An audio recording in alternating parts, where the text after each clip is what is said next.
You won the greatest war in history. Now you just have to sail home. It should take a few weeks. It takes 10 years, and between you and home stand the most terrifying monsters ever imagined. 1. The Lotus Eaters. Your first threat has no claws or teeth. It has flowers. You land on a peaceful island, and the people there offer your men the local plant, the lotus. It seems harmless. It's the most dangerous thing you'll meet all journey, because the moment your men taste it, something switches off inside them. They stop caring about home, about their families, about you. All they want is to sit on the beach and eat more lotus forever, in a blissful fog. No pain, no memory, no desire to leave. You drag your own weeping men back to the ship while they beg to stay. Your first monster taught you something dark. The most dangerous trap isn't the one that hurts. It's the one that feels good enough to make you forget who you are. 2. The Cyclops. You shelter in a cave and the owner comes home. A Cyclops, a giant with a single eye named Polyphemus. He rolls a boulder across the entrance, sealing you in. Then he starts eating your men, 2 at a time, alive. You can't move the boulder, so you can't just kill him.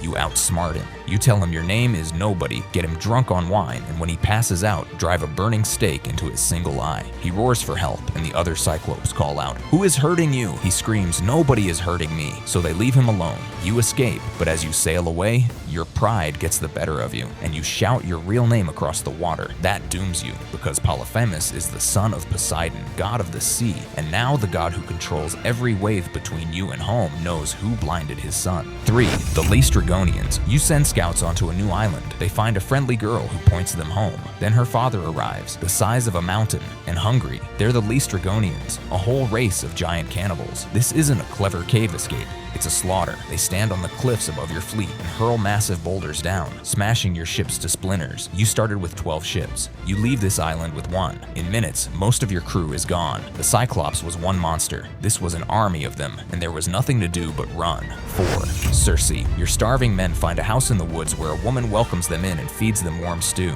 It's a trap. She's a witch named Circe, and the stew is enchanted. The moment your men finish eating, she waves her wand, and they turn into pigs, locked in a pen. She tells them this is their true form. You march in, protected by a herb a god gives you, and force her to reverse the spell. But she's not just a monster, she becomes your guide and tells you the terrible truth. To get home, you first have to sail somewhere no living man is supposed to go, the land of the dead. 5. The Sirens. Circe warns you about the Sirens. They sing, that's the whole threat, but their song is so beautiful that any sailor who hears it steers straight into the rocks to get closer and dies trying. The waters around their island are white with the bones of men who couldn't resist. You want to hear it. You can't help yourself, so you make your crew plug their ears with beeswax and tie you to the mast. As you pass, the song is so beautiful you thrash and beg them to release you. They tie you tighter. You survive the one monster that kills not with force, but with wanting. 6. Scylla and Charybdis. Your ship must pass through a narrow strait. On one side, Charybdis, a whirlpool that swallows the entire sea 3 times a day. Sail near her, everyone dies. On the other side, Scylla, a monster with 6 heads on snaking necks, each mouth full of teeth. Sail near her, and she grabs exactly 6 men and eats them. There is no safe path.